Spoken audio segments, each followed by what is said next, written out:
Muito bem, vamos continuar a resolução do nosso material. Vamos fazer a leitura do próximo texto para poder responder à questão 7. Vamos lá? Acompanha comigo. Eu estou acreditando que você está com o seu material em mãos aí, não é? Tendo a resolução dessas questões, uma forma de aproveitamento aí do seu tempo para que você possa ter essas resoluções, um pouquinho, né? Alguma dica aí sobre as questões. Eu acho que qualquer informação é melhor do que informação nenhuma. Vamos lá. A democracia não se resume em votar e ser votado. Para o seu estabelecimento, as eleições são uma condição necessária, mas não suficiente. A democracia é mais do que a garantia de participação na escolha do governo. Exige o alcance de um cenário em que a atuação do governo eleito proporcione um retorno, identificado pelo oferecimento de uma sociedade em que as pessoas compartilhem não apenas as prerrogativas políticas, mas também os demais direitos fundamentais. O regime democrático é um sistema de expectativas, simultaneamente caracterizado pelo aspecto eleitoral e pela busca de um amplo desenvolvimento social. Não se subestima com isso o processo eleitoral. Pelo contrário, embora também se almeja a democracia econômica como uma universal e verdadeira satisfação das necessidades básicas, a democracia social, com a implementação de mecanismos democráticos de tomada de decisão em todos os espaços coletivos, o certo é que a democracia política é condição indispensável para a materialização das demais. Isso porque, nos estados regidos pelo princípio da soberania popular, o domínio político não é um pressuposto gratuitamente aceito. Em vez disso, exige uma justificação, a que comumente se denomina legitimação. Em um regime democrático, mais do que se perguntar quem é que manda, é importante questionar por que é que se obedece. As leis e políticas públicas, para que tenham eficácia, devem ser aceitas e assimiladas pela população. Isso só é possível quando os seus destinatários as tomam por legítimas. Só se acata o comando de quem tem poder para mandar. Essa legitimação é oferecida pelo método eleitoral, procedimento pelo qual os membros de uma comunidade escolhem os representantes que, em seu nome, exercerão um governo consentido. Muito bem, vamos para a questão 7. Assinale a opção correta. Em nações democráticas, os comandos nem sempre emanam de quem tem poder para mandar. Oxe, sempre emanam, né? Foi o que foi falado aí no texto. Tá errado a letra A. É preciso que haja democracia política para que a democracia econômica e social se concretize. Olha lá, lembra? Olha só. O certo é que a democracia política é condição indispensável para a materialização das demais. Perfeito a letra B. É preciso que haja democracia política para que a democracia econômica e a social se concretizem. Bacana, letra B é a resposta. Nos estados regidos pelo princípio da soberania popular, o domínio político é um pressuposto raramente aceito. Nos estados regidos pelo princípio da soberania popular, o domínio político tem um negócio que é pressuposto. É um pressuposto raramente aceito, não é isso não. Vamos lá, vamos devagar.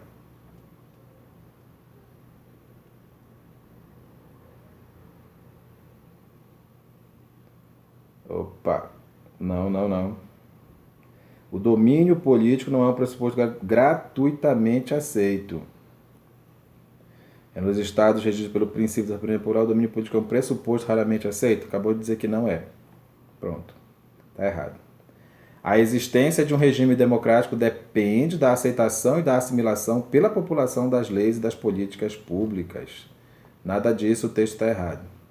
As eleições constituem a principal condição para o regime democrático? Epa! Lembra que ele falou que é uma representatividade do processo eleitoral e tudo mais. Ok? Ó. Essa legitimação é oferecida pelo método eleitoral. Beleza? Muito bem. Continuamos com a nossa resposta à letra B, tranquilamente. Questão 8. acerca das estruturas linguísticas, sobre as estruturas linguísticas. Olha aí como é que se escreve acerca. Tudo junto. Vamos lá? As ideias originais e a correção do texto seriam mantidas caso a oração, por que é que se obedece, fosse reescrito da seguinte forma: obedece-se por quê? Olha, que maravilha! Não sei se você já viu o nosso vídeo lá no YouTube que fala do porquê, não é? O porquê de pergunta é sempre separado, não é mesmo? O porquê de pergunta é sempre separado. Então, não importa se está no início, no meio ou no fim da pergunta. O porquê de pergunta é separado, beleza? Se ele ficar no finalzinho, ele ganha um acento. Besteira, né? Um detalhe. Não é um quarto porquê. O porquê de pergunta é um porquê separado. Combinado? Por que é que obedece? Separado. Obedece por quê? Separado. A diferença é que ganha um acento. Só isso, porque está no final da frase. Perfeita a letra A. É ela a resposta. A oração para que tenha eficácia indica a causa. Causa, nós já combinamos. O para indica a finalidade, pessoal. Olha lá, 25 e 26. As leis e políticas públicas para que tenham eficácia, com o objetivo de ter eficácia. Tá vendo? Beleza? Finalidade. Letra C diz que caso se substituísse a expressão pelo qual, por onde, seriam mantidos o sentido e a correção do texto. Vamos lá, linha 30. Essa legitimação é oferecida pelo método eleitoral, procedimento pelo qual os membros de uma comunidade... Olha, bacana. Procedimento onde os membros de uma comunidade se escolhem. Procedimento não é um lugar. Não dá ideia de lugar. Não posso colocar a palavra onde, aonde, de onde. Não posso colocar a palavra onde se o que vier antes não dá ideia de lugar. Combinado, pessoal? Beleza? Tranquilinho? É isso aí. Não esquece. Se não tem o sentido de... você não tem ideia de lugar, a palavra que vem antes não pode em lugar nenhum colocar a palavra onde. Combinado? Perfeito. Vamos então para a letra D. A correção gramatical e o sentido original do texto seriam mantidos caso o sinal de dois pontos empregado logo após governo fosse suprimido e se empregasse em seu lugar uma vírgula seguida da conjunção portanto. Bom, vamos lá ver, mas não dá. Portanto, é conclusão. Vamos lá. A democracia é mais do que a garantia da participação na escolha do governo. Exige. Então, você colocou os dois pontos porque você foi dizer o que é que ela é, né? Você foi dar aí uma expectativa. O que é que ela é? Não tem nada a ver com conclusão isso aqui. Está errado a letra D. Caso o sinal de ponto e vírgula logo após a palavra contrário fosse substituído por vírgula, a correção do texto seria mantida. Não se subestima com isso o processo eleitoral, pelo contrário, vírgula, embora também... essa é boa, viu? Mas não dá não, porque senão a frase vai ficar cheia de vírgula. Um dos objetivos do ponto e vírgula é esse. A frase já tem vírgula demais. Em algum momento você tem que colocar o ponto e vírgula para separar as ideias. E foi justamente aqui. Ó. Não se subestima com isso o processo eleitoral, pelo contrário. Embora, aí vai outra ideia, tá vendo? Outra ideia. Então... esse ponto e vírgula tem que ficar aí mesmo, perfeito? No máximo eu trocaria por um ponto aqui, né? Mas por vírgula não. Tranquilo, questão 8 é mesmo a letra A. Bacana? Vamos para a questão 9. Assinale a opção correta acerca de aspectos gerais da redação oficial. Pessoal, redação oficial é um assunto que depende muito de leitura. Você vai lá no manual de redação da Presidência da República, baixa, né, e lê somente a parte referente aos documentos oficiais. Não leia aquela primeira parte lá de aula, não, que não é legal, mas leia no final todos os documentos oficiais, todos, qualquer um pode cair na nossa prova, tá bom? Vamos lá, eu vou só dar o gabarito aqui, pessoal, porque isso depende da sua leitura. Combinado? Vamos lá. Eu já falei para vocês o que é o mormente? Já, né? Mormente significa em primeiro lugar, não é mesmo? Beleza, beleza. Tá ótimo. Tá combinado. Vamos lá, então. Assinale a opção correta acerca de aspectos gerais da redação oficial. A uniformidade dos expedientes oficiais é garantida pelo fato de esse tipo de texto voltar-se unicamente à comunicação de assuntos relativos às atribuições dos órgãos públicos. Olha, essa questão não está certa. Primeiro que eu não vou dizer que a a uniformidade é garantida por isso. Não. Uniformidade é um processo, tem que ser formal essa redação, né, e tudo mais. Não é garantida porque ela é unicamente voltada para as atribuições dos órgãos públicos. Está errada a letra A. A clareza de uma comunicação oficial, produto de uma revisão cuidadosa de todo o texto redigido, se sobrepõe aos demais aspectos envolvidos nas comunicações oficiais. Nada disso. Clareza, concisão, né? Tem que ser um processo natural, não tem nada a ver estar acima de tudo. Não está, mas é processo natural da sua redação ser perfeita, ser clara. Não se sobrepõe a nada. A formalidade das comunicações oficiais deriva do uso de estilo de linguagem baseado na norma padrão da língua. É outra coisa que é consequência. Se eu quero fazer uma redação perfeita, eu tenho que usar a norma padrão da língua, a língua normativa. Ok? Nada a ver a letra C. A impessoalidade da redação oficial se manifesta na impossibilidade de emprego da primeira pessoa gramatical e pressupõe total ausência de tratamento personalista. Não é que não se possa usar a primeira pessoa gramatical, não posso ficar com informalidade, entende? Ficar dizendo com carinho, beijinhos e tudo mais no final de um e-mail, por exemplo. Nada disso. Vixe, tem resposta? A concisão de um texto, um texto bem simples, bem rápido e certeiro, entende? A concisão de um texto oficial relaciona-se à sua capacidade de transmitir o máximo de informações empregando o mínimo de palavras. Perfeito, perfeito. Questão 9, letra E, a nossa resposta. Vamos para a questão 10. Em relação à conceituação, a finalidade e os aspectos estruturais e linguísticos das correspondências oficiais, assinale a opção correta. Vamos lá. Letra A. O memorando é um expediente oficial de circulação interna ou externa? Opa, fora, é só interno. Memorando é um documento interno. Como não existe padrão definido para a estrutura das mensagens enviadas por meio de correio eletrônico, não há orientação acerca da linguagem a ser empregada nessas comunicações, tudo errado. A linguagem tem que ser uma linguagem formal, tem que ser uma linguagem clara, objetiva, concisa. Não tem que ficar com informalidade, acabei de falar, né? Beijinho, com carinho e tudo mais, nada disso. O e-mail é um documento oficial e tem que ser respeitado.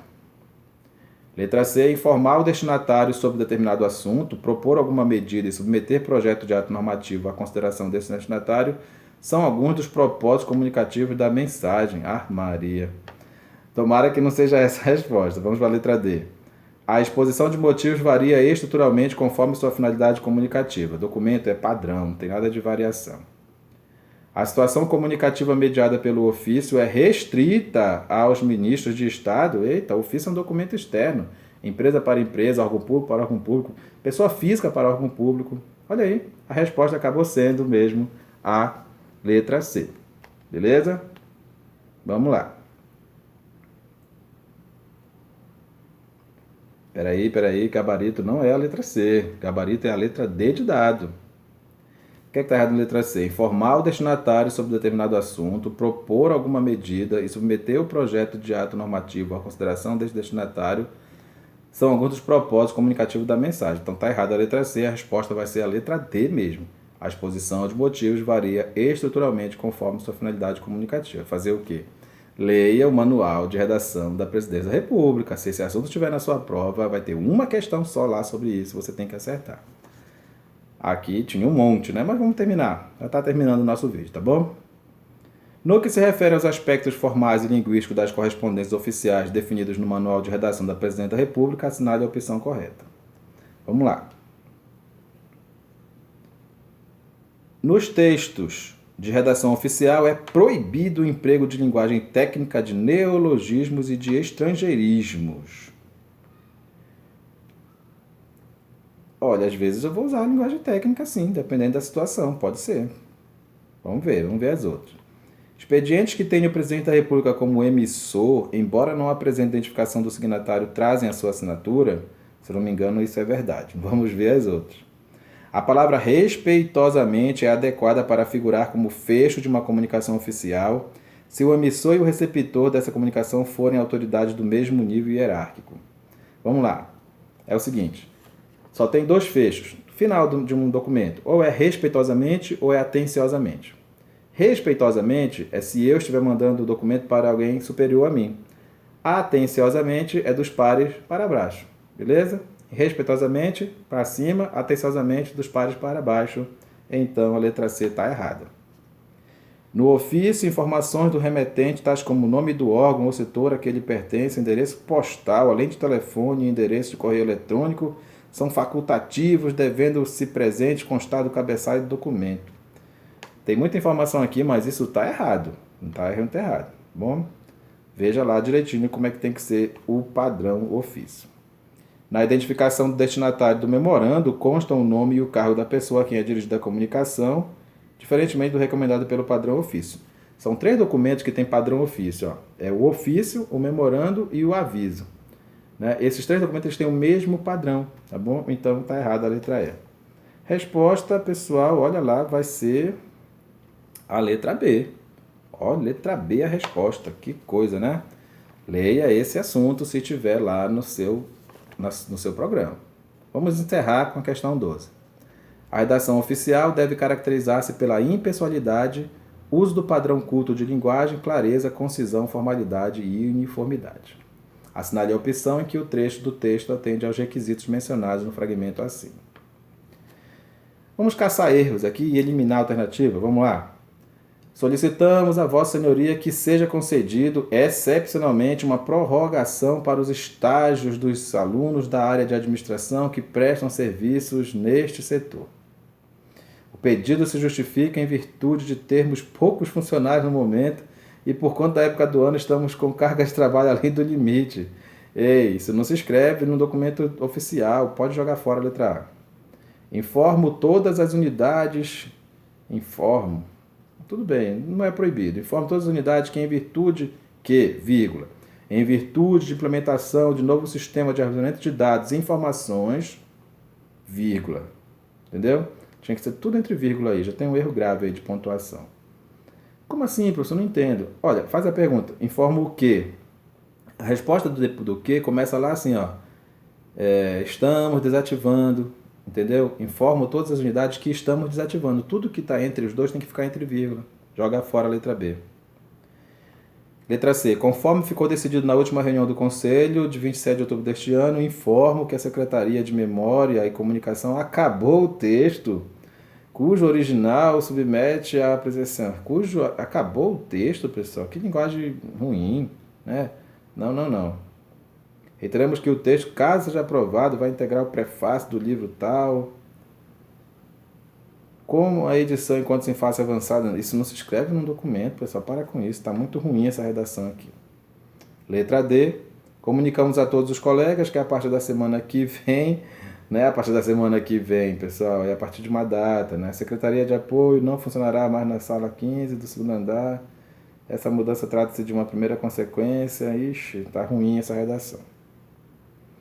Em atenção, memorando número 33, de 15 de dezembro de 2015, encaminhamos,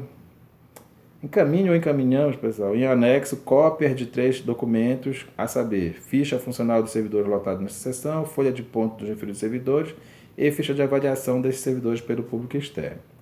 Acreditamos que esse... tem um problema aqui na letra E também. Começou com encaminho, agora é acreditamos. Que esses documentos já contêm, pelo menos está certo o contém com acento circunflexo, né? Todas as informações solicitadas por Vossa Senhoria. Caso sejam necessários mais documentos ou mais esclarecimentos, coloque-me à disposição